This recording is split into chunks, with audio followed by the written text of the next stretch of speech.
राधे राधे सीताराम। आज हम कामिका एकादशी व्रत कथा श्रवण करेंगे जो सावन मास के कृष्ण पक्ष की एकादशी को मनाते हैं। तो आइए आज हम कामिका एकादशी व्रत प्रारंभ करते हैं। अगर आपने हमारे चैनल को सब्सक्राइब नहीं किया है तो चैनल को सब्सक्राइब कर लीजिए, वीडियो को लाइक कर लीजिएगा। धन्यवाद।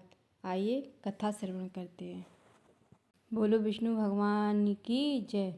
युधिष्ठिर बोले, पुराण में जो आषाढ़ शुक्ल देवशयनी एकादशी का व्रत कहा है वह मैंने पहले विस्तार में सुन लिया। हे गोविंद, श्रावण कृष्ण पक्ष की एकादशी का क्या नाम है सो कहिए। हे वासुदेव, आपको नमस्कार है। हे राजन, पापों के नाश करने वाले व्रत को सुनो। प्राचीन समय में नारद जी ने के पूछे जाने पर ब्रह्मा जी ने उनसे कहा, उत्तम व्रत को मैं तुमसे कहता हूँ। नारद जी बोले, हे भगवान, हे कमलासन, मैं तुमसे सुनना चाहता हूँ। हे प्रभु, श्रवण कृष्ण पक्ष की एकादशी का क्या नाम है, उसका कौन देवता है, क्या विधि है और क्या पुण्य है सो कहिए।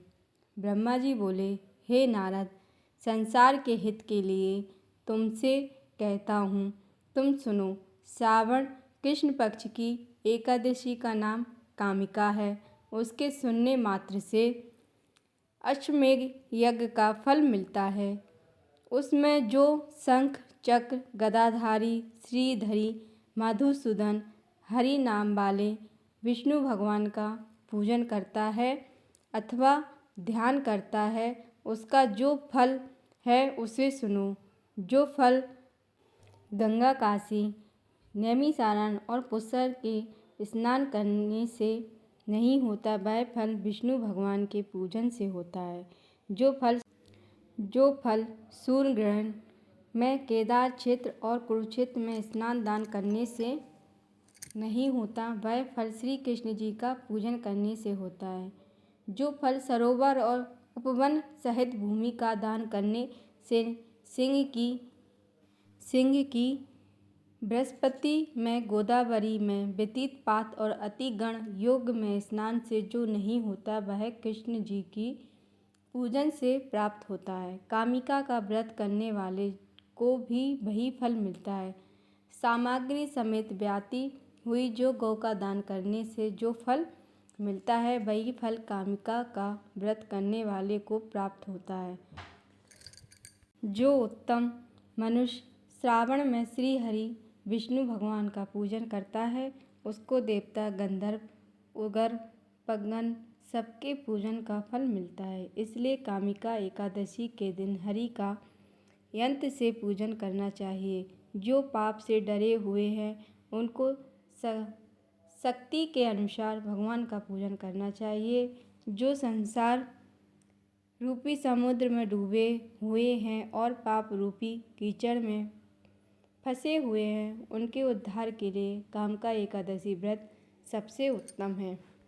इससे बढ़कर पवित्र और पापों को दूर करने वाला व्रत नहीं है। हे नारद, ये भगवान ने स्वयं अपने मुख से कहा है, इसको तुम समझ लो। अध्यात्म विद्या में लगे हुए मनुष्यों को जो फल मिलता है, उसके विशेष फल कामिका का व्रत करने से मिलता है। कामिका का व्रत करने वाला मनुष्य जो रात में जागरण करता है, उसको भयंकर यमराज दिखाई नहीं देता, ना उसकी दुर्गति होती है। कामिका एकादशी का व्रत करने से योगिनी में नहीं जाता। कामिका एकादशी का व्रत करने से योगी मोक्ष को प्राप्त हो जाता है। इसलिए सावधानी से इसका व्रत करना चाहिए।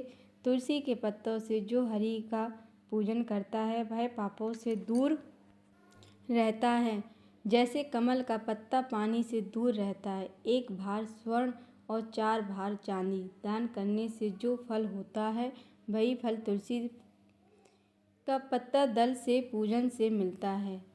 रत्न, मोती, पन्ना, मूंगा आदि के पूजन से विष्णु इतने प्रसन्न नहीं होते जितने तुलसी दल द्वारा पूजन से प्रसन्न होते हैं।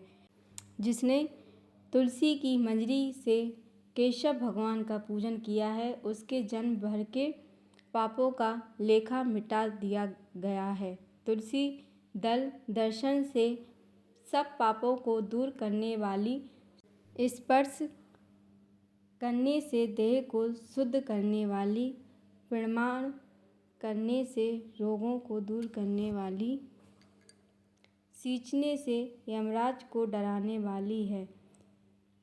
पौधा लगाने से भगवान के समीप पहुंचाने वाली तथा भगवान के चरणों पर चढ़ाने से मोक्ष देने वाली है।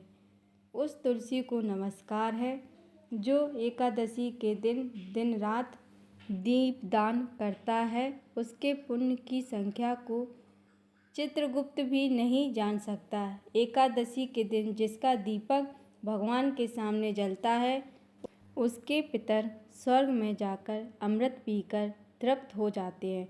घी अथवा तेल से जलाया गया दीपक जलाने वाला मनुष्य करोड़ों दीपकों से प्रकाशित होकर सूर्य लोक को जाता है।